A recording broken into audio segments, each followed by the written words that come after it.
नमस्कार दोस्तों, आज जो कहानी मैं आपको सुनाने वाला हूं वह सिर्फ एक साधारण कथा नहीं बल्कि महाकुंभ के पवित्र मेले में घटित एक ऐसे रहस्य की दास्तां है जिसे सुनकर आपके रोंगटे खड़े हो जाएंगे। क्या सच में महिलाएं नागा साधु बन सकती हैं? क्या नागा संप्रदाय में महिलाओं का प्रवेश वर्जित है, या फिर यह एक ऐसा रहस्य है जिसे समाज ने वर्षों से छुपा रखा है? अगर आपको कहानी अच्छी लगे तो वीडियो को लाइक करें और हमारे चैनल को सब्सक्राइब करना ना भूलें और कमेंट में हमें यह बताएं कि आप यह कहानी कहां से देख रहे हैं। इस कहानी की शुरुआत होती है उत्तर प्रदेश के प्रयागराज में, जहां महाकुंभ का मेला अपने चरम पर था। लाखों श्रद्धालु गंगा के पवित्र जल में स्नान कर रहे थे, लेकिन इस बार का कुंभ कुछ अलग था। इस बार वहां एक महिला नागा साधु आई थी, त्रिकालगिरी। लेकिन जैसे ही त्रिकालगिरी ने अखाड़े में प्रवेश किया, एक अनजानी हलचल मच गई। साधु संतों के बीच कानाफूसी होने लगी। यह कैसे संभव है? महिलाएं नागा सन्यासी कैसे बन सकती हैं? महाकुंभ 2025 का मेला प्रयागराज उत्तर प्रदेश में अपने चरम पर था। संगम के पवित्र जल में लाखों श्रद्धालु आस्था की डुबकी लगा रहे थे। चारों ओर नागा साधुओं का भस्म लिपटा हुआ शरीर, मंत्रोच्चारण की गूंज और अखाड़ों की विशाल ध्वजाएं वातावरण को और भी आध्यात्मिक बना रही थीं। लेकिन इस बार कुंभ में कुछ अलग था। नागा अखाड़ों के जुलूस में एक महिला नागा साधु ने प्रवेश किया था। उनके आगमन ने पूरे मेले में हलचल मचा दी थी। उनका नाम था साध्वी भवानी गिरी। उनका शरीर भस्म से ढका था, बाल जटाजूट की तरह उलझे हुए और उनकी आंखों में एक दिव्य तेज था। जब उन्होंने गंगा स्नान के लिए कदम बढ़ाया तो चारों ओर फुसफुसाहट शुरू हो गई। एक महिला नागा साधु। क्या महिलाएं भी नागा साधु बन सकती हैं? अभी तक तो ऐसा कभी नहीं सुना। इस हलचल के बीच अदिति नाम की एक खोजी पत्रकार वहां मौजूद थी। वह इस महिला नागा साधु को देखकर दंग रह गई थी। उसने पहले कभी किसी कुंभ मेले में किसी महिला नागा साधु को नहीं देखा था। क्या यह पहली बार हुआ है? अदिति ने खुद से सवाल किया। वह तुरंत अखाड़े के संतों के पास पहुंची और पूछा, क्या महिलाएं नागा साधु बन सकती हैं? एक वृद्ध नागा संत ने गहरी सांस ली और बोले, संभव तो है, लेकिन यह बहुत कठिन मार्ग है। कठिन कैसे?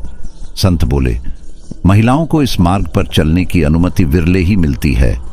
समाज उन्हें स्वीकार नहीं करता। जो इस राह पर बढ़ती हैं वे या तो अदृश्य हो जाती हैं या इतिहास के पन्नों से मिटा दी जाती हैं। अदिति का माथा ठनका। क्या सच में पहले भी कोई महिला नागा साधु बनी थी? संत कुछ कहने ही वाले थे कि तभी शंखनाद गूंज उठा। नागा साधुओं का जुलूस संगम स्नान के लिए बढ़ रहा था। अदिति की नजर साध्वी भवानी गिरी पर पड़ी। उन्होंने गंगा की ओर देखा, फिर अदिति की ओर एक नजर डाली और मंद मुस्कान दी। ऐसा लग रहा था जैसे वह कुछ कहना चाहती थी। अदिति उनके पास जाने लगी, लेकिन तभी भीड़ ने उसे पीछे धकेल दिया। महाकुंभ में साध्वी भवानी गिरी का यह पहला और शायद आखिरी स्नान था। लेकिन क्यों? क्या उनके अस्तित्व को मिटाने की कोई योजना थी? क्या इतिहास खुद को दोहराने वाला था, या इस बार कोई चमत्कार होने वाला था? संगम तट पर लाखों लोगों की भीड़ उमड़ रही थी। हर कोई महाकुंभ के इस पावन क्षण का साक्षी बनना चाहता था। लेकिन इस बार चर्चा किसी और चीज की थी।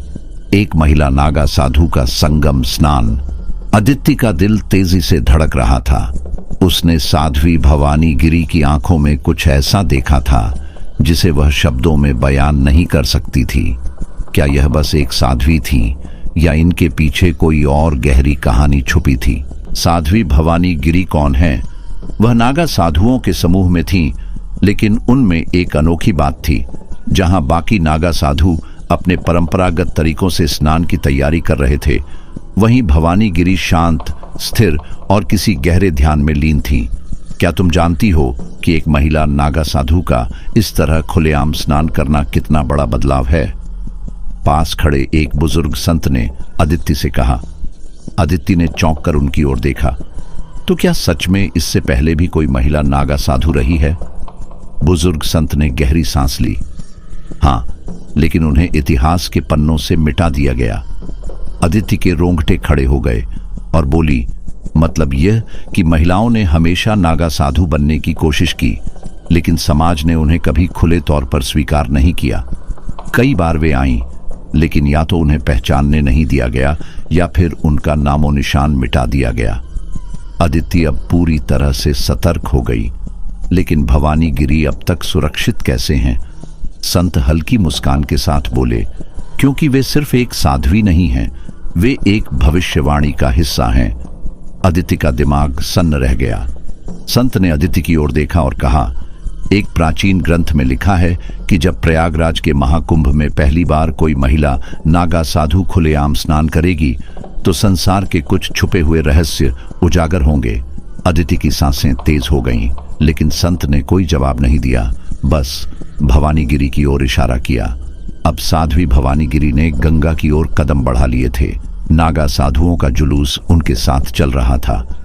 हर हर महादेव, ये जयकारों की गूंज थी। लेकिन उसी समय अदिति को कुछ अजीब महसूस हुआ। उसने देखा कि नागा साधुओं के बीच कुछ अजनबी लोग भी थे, जिनके चेहरे पर भस्म तो लगी थी, लेकिन उनकी आंखें अलग थीं। ये कौन है? अदिति बुदबुदाई। वह भीड़ को चीरती हुई आगे बढ़ी। साध्वी भवानी गिरी अब गंगा में प्रवेश करने वाली थी, लेकिन तभी रुको, एक गूंजती हुई आवाज सुनाई दी। सभी ने पीछे मुड़कर देखा। एक अन्य अखाड़े के महंत तेजी से आगे बढ़ रहे थे। ये महिला नागा साधु नहीं हो सकती। महिलाओं को नागा अखाड़े में प्रवेश की अनुमति नहीं है। अचानक माहौल में खलबली मच गई। साधु संतों के बीच बहस छिड़ गई। कुछ ने भवानी गिरी का समर्थन किया तो कुछ उनके खिलाफ हो गए। लेकिन तभी भवानी गिरी ने अपनी आंखें खोली। उनकी आंखों में एक अलग ही तेज था। उन्होंने शांत स्वर में कहा, क्यों? क्या सन्यास का अधिकार सिर्फ पुरुषों को है? सभी चुप हो गए। अदिति ने महसूस किया कि यह सिर्फ एक धार्मिक बहस नहीं थी, यह एक लड़ाई थी, एक सच्चाई को दुनिया के सामने लाने की लड़ाई। लेकिन तभी गंगा की लहरों में कुछ हलचल हुई और अगले ही पल कुछ ऐसा हुआ जिसे देखकर सभी की आंखें फटी की फटी रह गईं। गंगा की लहरों में अचानक एक अजीब सी हलचल हुई। ऐसा लगा जैसे जल के भीतर कुछ विशाल शक्ति जागृत हो रही हो। लोग हतप्रभ होकर देखने लगे। साध्वी भवानी गिरी स्थिर खड़ी थीं। उनके चारों ओर जल हल्के हल्के कांप रहा था, जैसे कोई अदृश्य ऊर्जा प्रवाहित हो रही हो। तभी आकाश में घने बादल घिरने लगे और महाकुंभ के शांत माहौल में हलचल मच गई। कुछ नागा साधु चिल्लाए, यह अपशकुन है, ऐसा पहले कभी नहीं हुआ। लेकिन भवानी गिरी मुस्कुरा रही थी, जैसे उन्हें पहले से सब कुछ पता था। अदिति इस सब के बीच सिहर उठी। उसने महसूस किया कि यह साध्वी कोई साधारण महिला नहीं थी। लेकिन इससे पहले कि कोई कुछ समझ पाता, अचानक एक वृद्ध नागा संत आगे आए। उन्होंने कांपते हुए भवानी गिरी की ओर देखा और कहा, तुम वही हो? साध्वी भवानी ने उनकी ओर देखा और कहा, मैं वही हूं जिसे इतिहास ने मिटाने की कोशिश की। मैं वही हूं जिसे शास्त्रों में कभी जगह नहीं दी गई। मैं वही हूं जिसका अस्तित्व तुम्हारे ग्रंथों में तो था, लेकिन समाज ने उसे नकार दिया। वृद्ध संत के चेहरे पर भय और विस्मय का अजीब मिश्रण था। लेकिन यह असंभव है, वे बुदबुदाए। साध्वी भवानी आगे बढ़ी और गंगा में प्रवेश कर गईं। जैसे ही उनका शरीर जल में डूबा, गंगा की लहरें अचानक शांत हो गईं। फिर कुछ ऐसा हुआ जिसे देखकर पूरी दुनिया स्तब्ध रह गई। गंगा का जल सुनहरे रंग में बदलने लगा। लोगों के चेहरे पर दहशत थी। यह कोई साधारण महिला नहीं है। कुछ लोग भयभीत होकर पीछे हट गए, लेकिन कई संत और श्रद्धालु उनके आगे नतमस्तक हो गए। हर हर महादेव। भवानी गिरी ने जल से बाहर आकर अदिति की ओर देखा और धीमे से कहा, अब तुम समझ पाई। अदिति की आंखें विस्फारित थीं। आप कौन हैं? साध्वी भवानी ने मुस्कुराते हुए उत्तर दिया, मैं सिर्फ एक साध्वी नहीं हूं, मैं उस परंपरा की अंतिम कड़ी हूं जिसे तुमने भुला दिया है। लेकिन अब यह रहस्य अधिक समय तक छुपा नहीं रहेगा। अचानक भीड़ में वही अजनबी चेहरे फिर दिखाई दिए। उन्होंने अपनी भस्म साफ की और उनकी पहचान उजागर हो गई। वे कुछ शक्तिशाली लोग थे जो इस सत्य को छुपाने आए थे। लेकिन यह कौन थे? क्या साध्वी भवानी सच में कोई दिव्य शक्ति थी या कोई गहरा षड्यंत्र रचा जा रहा था? और सबसे बड़ा सवाल, महिलाओं को नागा साधु बनने से आखिर किसने और क्यों रोका था? महाकुंभ का पूरा वातावरण रहस्यमय हो चुका था। गंगा का जल सुनहरे रंग में बदल गया था और साध्वी भवानी गिरी के चारों ओर एक अदृश्य शक्ति का प्रवाह महसूस किया जा सकता था। अदिति स्तब्ध थी। उसने पत्रकारिता के दौरान कई रहस्यमयी घटनाओं को कवर किया था, लेकिन यह किसी भी कल्पना से परे था। तभी भीड़ में छुपे वे अजनबी, जो अब अपनी असली पहचान में आ चुके थे, धीरे धीरे भवानी गिरी की ओर बढ़ने लगे। उनके चेहरों पर दहशत और क्रोध का मिश्रण था। इसे रोको, एक पुरुष स्वर गूंजा। अचानक कुछ नागा साधु आगे आए और भवानी गिरी को घेर लिया। तुम लोग कौन हो? एक साधु गरजे। उन अजनबियों में से एक ने आगे बढ़कर कहा, हम वही हैं जिन्होंने इस रहस्य को सदियों तक दफन रखा और हम इसे दोबारा उजागर नहीं होने देंगे। रहस्य। अदिति की रुकी हुई सांसें और तेज हो गईं। साध्वी भवानी गिरी अब भी शांत थीं। उन्होंने उन अजनबियों की ओर देखा और बोली, तुम्हें डर किस बात का है? क्या यह कि दुनिया सच जान जाएगी, या यह कि वह झूठ बेनकाब हो जाएगा जिसे तुमने धर्म और समाज के नाम पर रचा था? उन अजनबियों में हलचल मच गई। बस बहुत हुआ, उनमें से एक ने कहा, और कमंडल से कुछ पानी निकालकर गंगा में छिड़क दिया। और तभी गंगा का सुनहरा जल फिर से सामान्य होने लगा। भीड़ में खलबली मच गई। यह क्या कर रहे हो? एक वृद्ध संत चीख पड़े, लेकिन तब तक बहुत देर हो चुकी थी। साध्वी भवानी गिरी ने गहरी सांस ली और मुस्कुराते हुए बोली, इससे फर्क नहीं पड़ता, अब सत्य को कोई नहीं रोक सकता। अचानक आकाश में तेज गर्जना हुई, बिजली चमकी और गंगा के पानी में एक बार फिर रहस्यमय कंपन हुआ। अदिति ने महसूस किया कि अब कोई बहुत बड़ा खुलासा होने वाला था, लेकिन तभी एक तेज आवाज आई, बस बहुत हुआ, इस महिला को गिरफ्तार करो। पूरा मेला स्तब्ध रह गया। भीड़ में से कुछ पुलिसकर्मी और प्रशासनिक अधिकारी आगे आए। यह महिला झूठ फैला रही है, ये कोई साध्वी नहीं है बल्कि एक धोखेबाज है। अदिति अवाक रह गई। धोखेबाज? भीड़ में कुछ लोग फुसफुसाने लगे, क्या सच में यह कोई साजिश है? लेकिन तभी भवानी गिरी ने एक गहरी सांस ली और मुस्कुराकर कहा, सच को जेल में नहीं डाला जा सकता। और अगले ही क्षण कुछ ऐसा हुआ जिसे देखकर पूरा मेला हिल गया। महाकुंभ के विशाल मेले में अफरा तफरी मच गई। पुलिस अधिकारी भवानी गिरी की ओर बढ़ रहे थे, लेकिन तभी गंगा के जल में एक जोरदार हलचल हुई। साधु संतों की भीड़ स्तब्ध रह गई। गंगा की लहरें मानो किसी रहस्यमयी शक्ति से आंदोलित हो रही थीं। और फिर एक तेज नाद गूंजा, हर हर महादेव। भीड़ के बीच से कई नागा साधु आगे बढ़े और भवानी गिरी के सामने एक दीवार की तरह खड़े हो गए। यदि यह महिला झूठी होती तो गंगा स्वयं इसे अस्वीकार कर देती। एक वृद्ध महंत गरजे, लेकिन पुलिस अधिकारी अपनी जगह से टस से मस नहीं हुए। हमारे पास आदेश हैं, हमें इसे हिरासत में लेना ही होगा। भवानी गिरी मुस्कुराई और धीरे से बोली, सत्य को कैद करने की बहुत कोशिशें हुई हैं, लेकिन हर बार सत्य और भी प्रबल होकर उभरा है।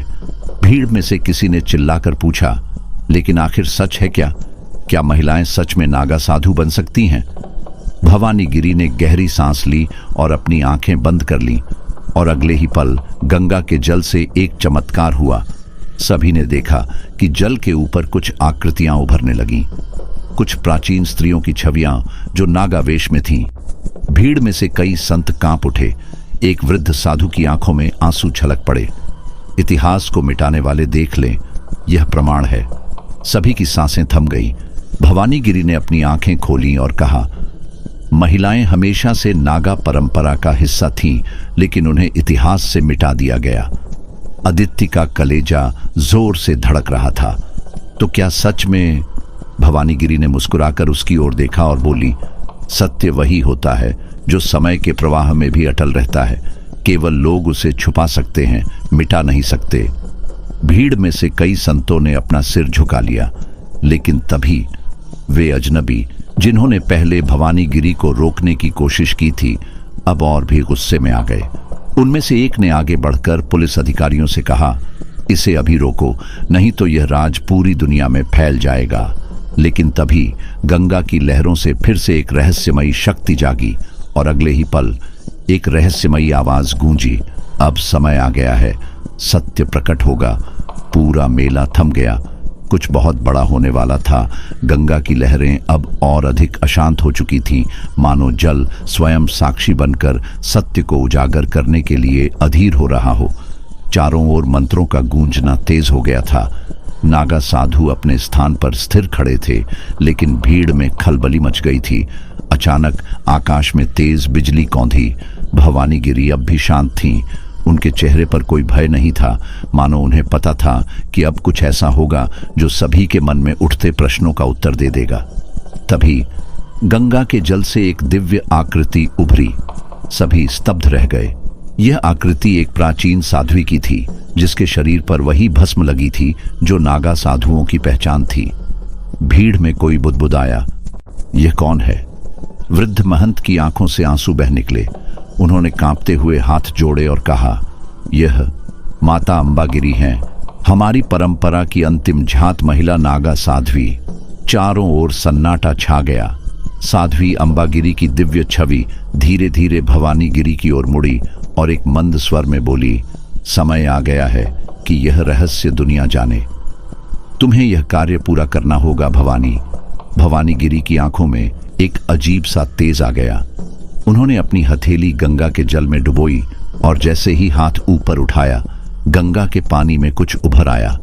कुछ प्राचीन ताड़पत्र, जिन पर शास्त्रों के वे अंश लिखे थे जिन्हें इतिहास से मिटा दिया गया था। अदिति की आंखें चौड़ी हो गईं। यह तो साक्ष्य हैं, इतिहास को मिटाने की कोशिश की गई थी। तभी उन अजनबियों में से एक गुस्से में चिल्लाया, इसे नष्ट कर दो। वे पुलिस अधिकारियों की ओर मुड़े, लेकिन तब तक बहुत देर हो चुकी थी। भीड़ अब पूरी तरह जाग चुकी थी। इतिहास का सच जानने का अधिकार हमारा भी है, एक संत ने जोर से कहा। अब तक चुप खड़ी भीड़ में जोश आ चुका था।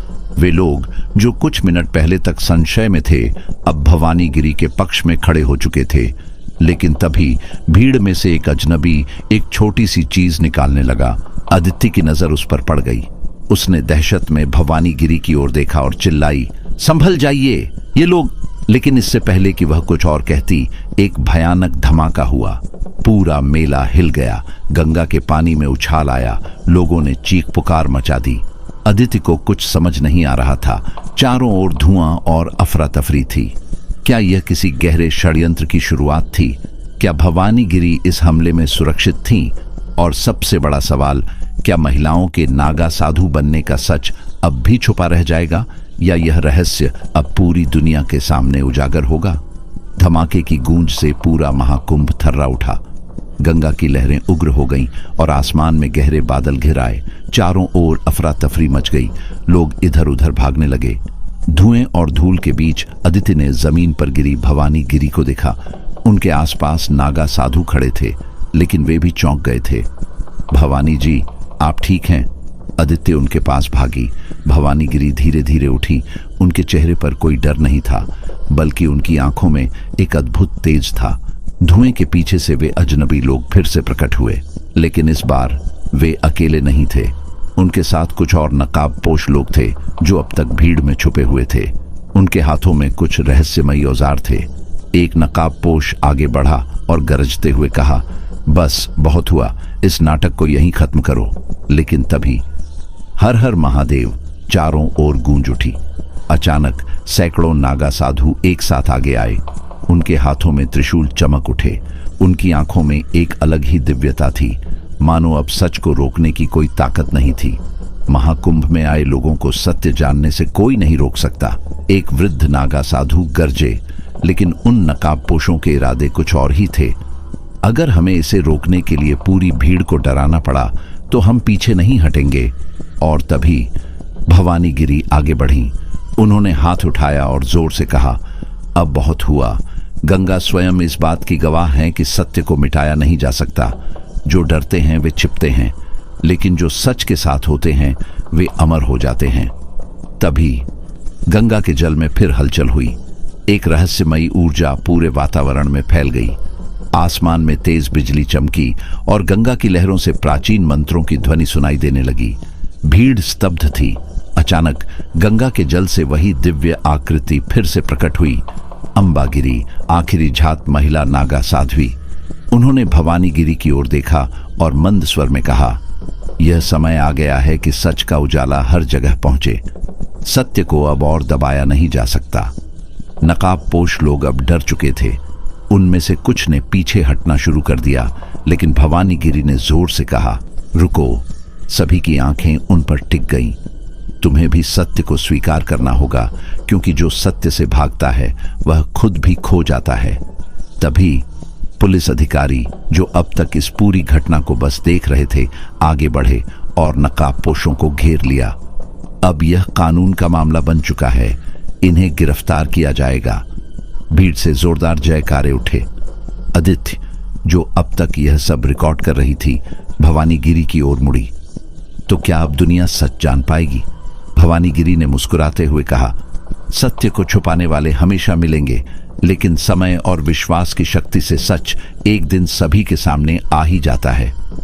और फिर गंगा के जल में हलचल रुकी।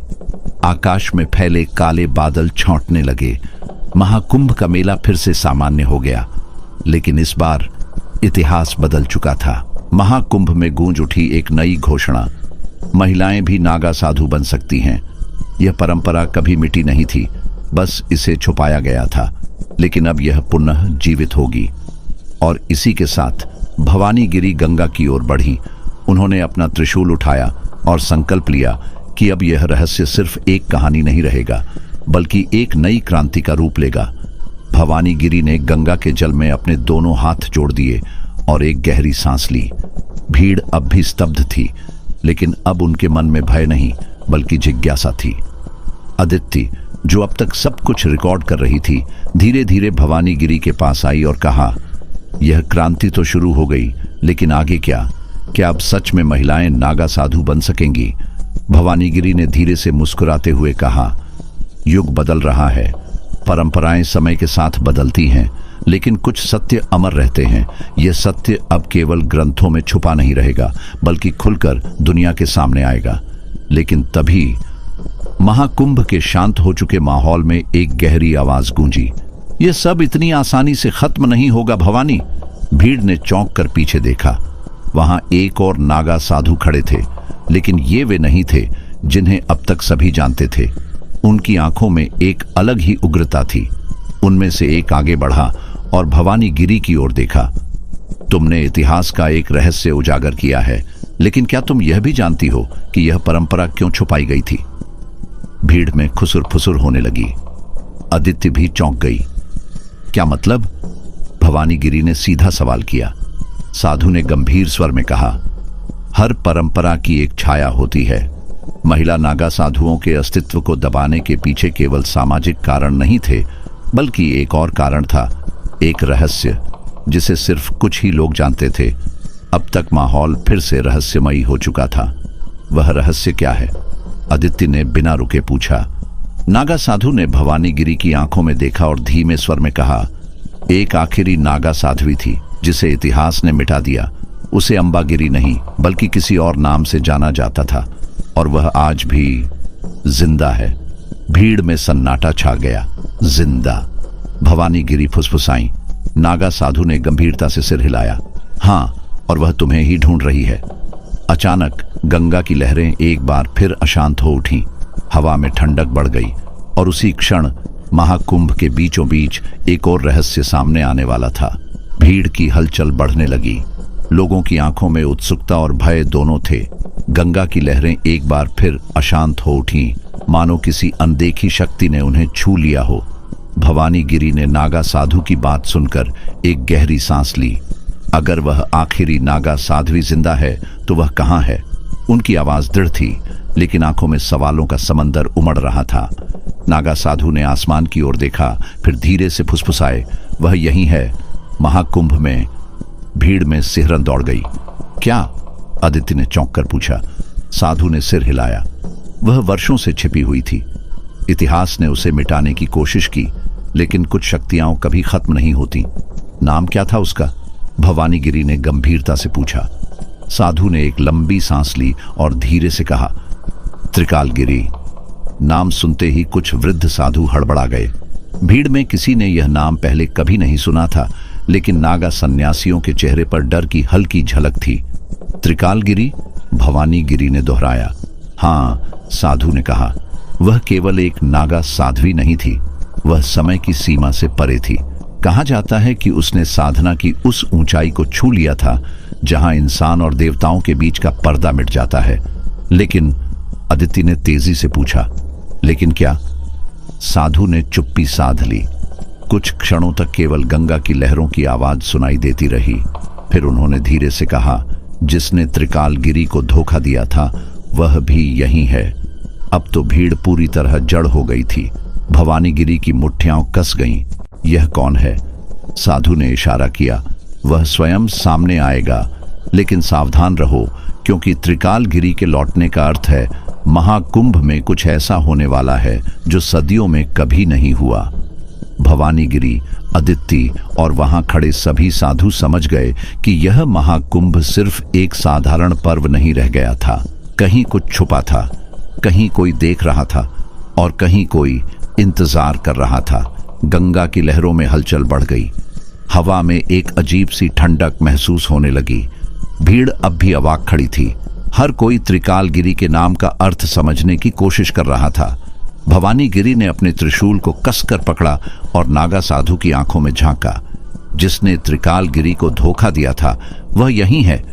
कौन है वह? भवानीगिरी की आवाज गहरी थी। साधु कुछ बोलने ही वाला था कि चारों ओर अंधेरा छाने लगा। आसमान में काले बादल घिर आए। गंगा का पानी अचानक ठंडा और भारी महसूस होने लगा। आसपास के साधु, श्रद्धालु और सन्यासी धीरे धीरे पीछे हटने लगे। यह कैसा संकेत है? आदित्य ने डरते हुए कैमरा ऊपर किया और बोली, हर हर महादेव। और अचानक भीड़ के बीच से एक धुंधली आकृति प्रकट हुई। उसके लंबे जटाजूट हवा में लहरा रहे थे। पूरा शरीर भस्म से ढका हुआ था। उसकी आंखें गहरे अंधकार में चमक रही थीं। त्रिकालगिरी। पूरे महाकुंभ में सन्नाटा छा गया। लोगों ने कभी किसी महिला नागा साधु को इस रूप में नहीं देखा था। उसके चेहरे पर समय का प्रभाव दिखता था, लेकिन उसकी आंखों में हजारों वर्षों का ज्ञान था। भवानीगिरी ने एक कदम आगे बढ़ाया और कांपती आवाज में कहा, त्रिकालगिरी। त्रिकालगिरी ने भवानीगिरी की ओर देखा। कुछ क्षणों तक कोई आवाज नहीं आई। फिर उन्होंने कहा, कई युगों से मैं इंतजार कर रही थी। आज जब सत्य बाहर आ गया है तो अब छल भी उजागर होगा। अचानक उनके चेहरे पर एक साया पड़ा। भीड़ में खड़े एक वृद्ध नागा साधु के चेहरे की रंगत उड़ गई। उनका शरीर कांपने लगा। यह असंभव है, वे बड़बड़ाए। त्रिकालगिरी ने धीरे से उनकी ओर देखा और गहरी आवाज में कहा, मुझे याद है, वचन तोड़ने वाला चेहरा कभी नहीं भूलता। वृद्ध साधु के पैरों तले जमीन खिसक गई और बोला, तुम तो सदियों पहले चली गई थी। त्रिकालगिरी ने आगे बढ़ते हुए कहा, साधना से मृत्यु पर विजय पाई जा सकती है, लेकिन विश्वासघात वह आत्मा को भी जलाकर राख कर सकता है। अब तक महाकुंभ में आए श्रद्धालु पूरी तरह स्तब्ध थे। भवानीगिरी और अदिति समझने की कोशिश कर रही थी कि इतिहास में ऐसा क्या हुआ था जिसे इतने वर्षों तक छुपाया गया। और तब त्रिकालगिरी ने अपनी हथेली खोली। उसमें एक टूटी हुई माला थी। जैसे ही उन्होंने वह माला हवा में उठाई, गंगा की लहरों से अचानक हजारों मंत्रों की ध्वनि गूंजने लगी। आदित्य ने कांपती हुई आवाज में पूछा, यह माला क्या है? त्रिकालगिरी ने गहरी सांस ली और कहा, यह उस विश्वास का प्रतीक है जिसे तोड़ा गया था। और फिर गंगा से एक और रहस्य उठने लगा। महाकुंभ में कुछ ऐसा होने वाला था जो इतिहास के किसी ग्रंथ में नहीं लिखा था। गंगा की लहरों में गूंजते मंत्रों की ध्वनि अब और तेज हो गई थी। श्रद्धालु, नागा सन्यासी और तमाम अखाड़ों के साधु सांस रोके त्रिकालगिरी को देख रहे थे। उनकी हथेली में रखी टूटी हुई माला जैसे किसी छुपे हुए राज की गवाह थी। भवानीगिरी ने घूरकर उस वृद्ध नागा साधु की ओर देखा, जिसका चेहरा डर और पछतावे से पीला पड़ चुका था। सत्य को अब और छुपाया नहीं जा सकता। त्रिकालगिरी की आवाज हवा में गूंजी, लेकिन इससे पहले कि मैं सच उजागर करूं, मैं चाहती हूं कि यह व्यक्ति खुद अपनी जुबान से स्वीकार करे कि उसने क्या किया था। भीड़ की नजर अब उस वृद्ध साधु पर टिक गई। उनके शरीर का कंपन साफ दिखाई दे रहा था। उनके होंठ कांप रहे थे, लेकिन वे बोल नहीं पा रहे थे। बोलो! त्रिकालगिरी की आवाज में एक अद्भुत शक्ति थी। मानो गंगा की लहरें भी उनके शब्दों के साथ हिल रही हों। अचानक वृद्ध साधु के गले से एक दर्द भरी आवाज निकली, जैसे कोई घुटा हुआ राज बाहर आने के लिए छटपटा रहा हो। मैं ही वह व्यक्ति हूं जिसने त्रिकालगिरी को छलपूर्वक अखाड़े से बाहर निकाला था। पूरी भीड़ सन्न रह गई।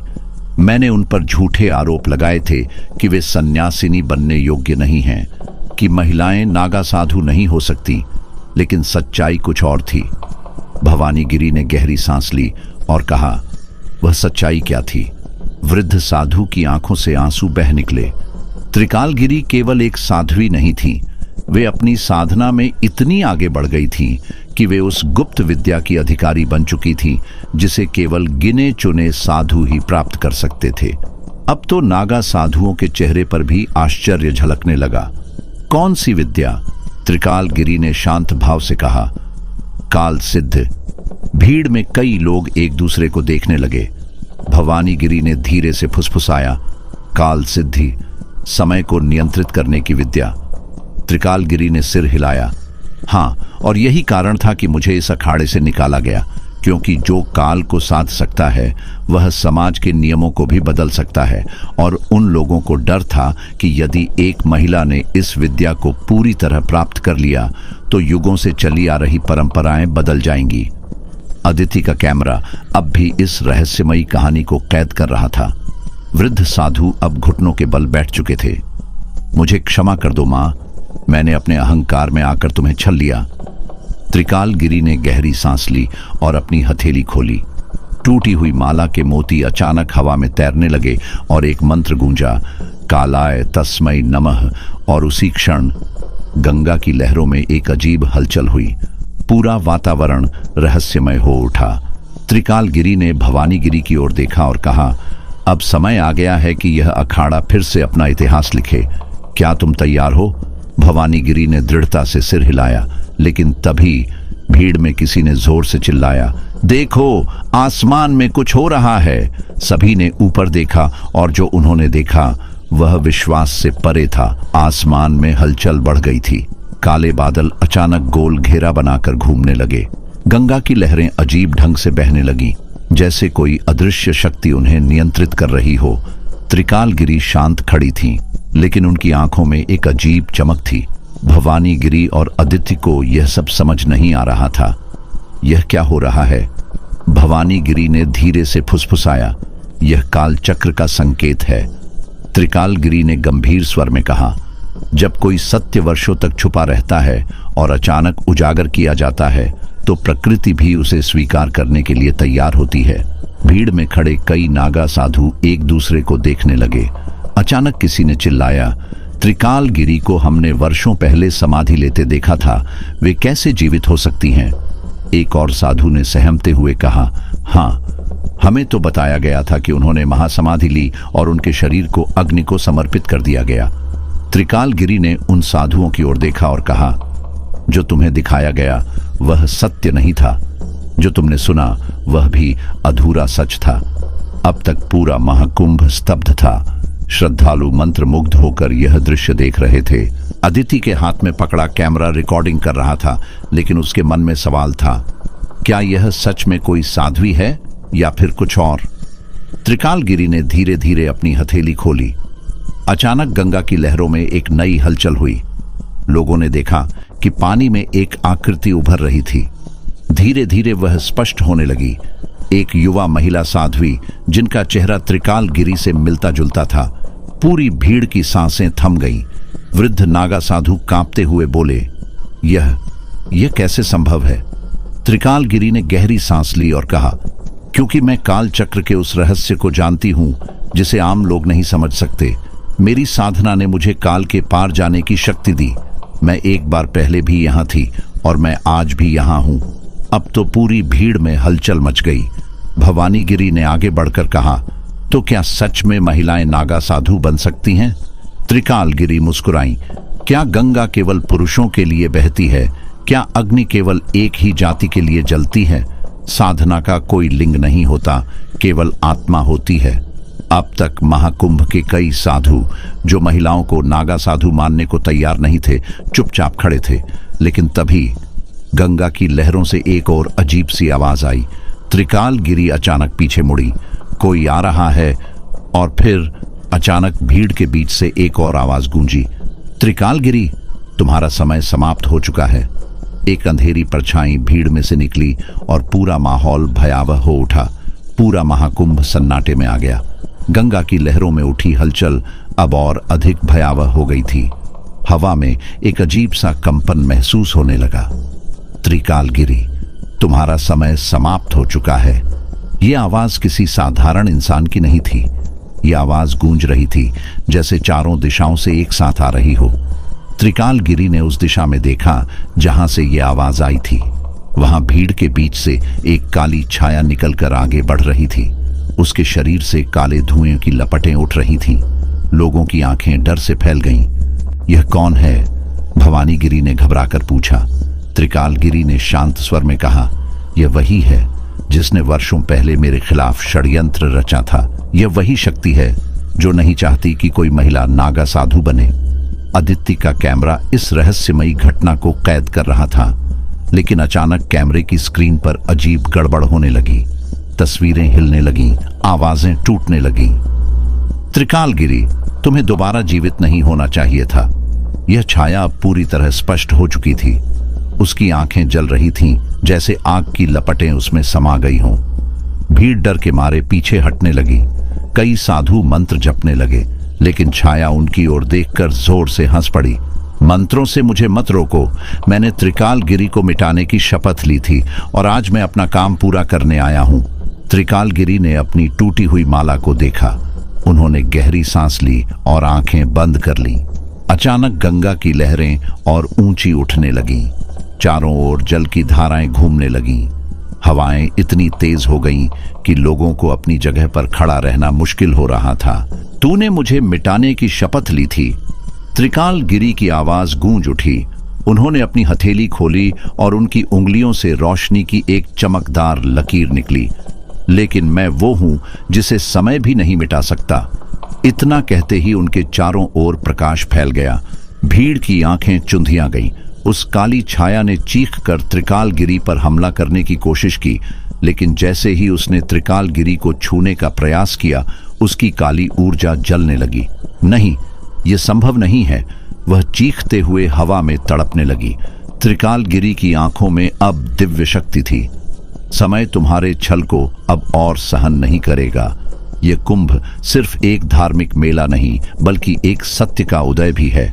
जैसे ही उन्होंने अपनी माला का एक मोती उठाया और मंत्र पढ़ा, काली छाया जोर से चिल्लाई और देखते ही देखते गंगा की लहरों में समा गई। सारा वातावरण अचानक शांत हो गया।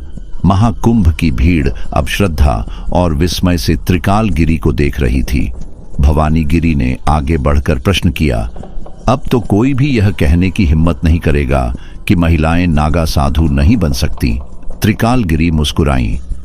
यह लड़ाई केवल मेरी नहीं थी, यह उन सभी के लिए थी जिन्हें वर्षों तक समाज ने रोकने की कोशिश की। लेकिन अब बदलाव शुरू हो चुका है। अदिति ने अपनी रिकॉर्डिंग बंद की और कहा, अब पूरी दुनिया यह सच जानेगी। त्रिकाल गिरी ने एक अंतिम बार गंगा की ओर देखा और धीरे से बुदबुदाई, समय बदलेगा पर सत्य अटल रहेगा। गंगा की लहरें अब शांत हो चुकी थीं। महाकुंभ का विशाल मेला एक बार फिर अपनी रौनक में लौट रहा था, लेकिन हर किसी की आंखों में अब एक नई रोशनी थी, सत्य की रोशनी। त्रिकाल गिरी धीरे धीरे गंगा की ओर बढ़ी और जल में अपना हाथ डुबो दिया। उनकी आंखें बंद थीं, मानो वे किसी गहरे ध्यान में चली गई हों। फिर उन्होंने मुट्ठी भर जल उठाया और आकाश की ओर उछाल दिया। अब समय बदल चुका है, सत्य प्रकट हो चुका है। अब कोई यह नहीं कह सकेगा कि महिलाएं नागा साधु नहीं बन सकती।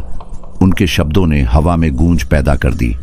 कई साधु जो पहले संदेह कर रहे थे, अब श्रद्धा से उनके चरणों में झुक गए। भवानी गिरी ने अदिति की ओर देखा और मुस्कुराकर कहा, अब तो यह वीडियो पूरी दुनिया को देखनी चाहिए।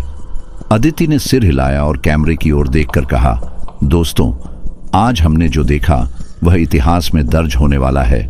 त्रिकाल गिरी का रहस्य, उनकी शक्ति और उनका सत्य, सब कुछ हमने आपके सामने रखा है। अगर आपको यह कहानी पसंद आई हो तो प्लीज इस वीडियो को लाइक करें, कमेंट में अपने विचार बताएं और चैनल को सब्सक्राइब करना न भूलें ताकि ऐसी ही और भी अनसुनी, रहस्यमयी और सच्ची कहानियां हम आपके लिए लाते रहे। त्रिकालगिरी ने अंतिम बार गंगा की ओर देखा, फिर धीरे धीरे पीछे मुड़कर भीड़ में विलीन हो गई। महाकुंभ का मेला चलता रहा, लेकिन इस बार वहां सिर्फ स्नान करने वाले श्रद्धालु नहीं थे, बल्कि एक नए युग के साक्षी खड़े थे।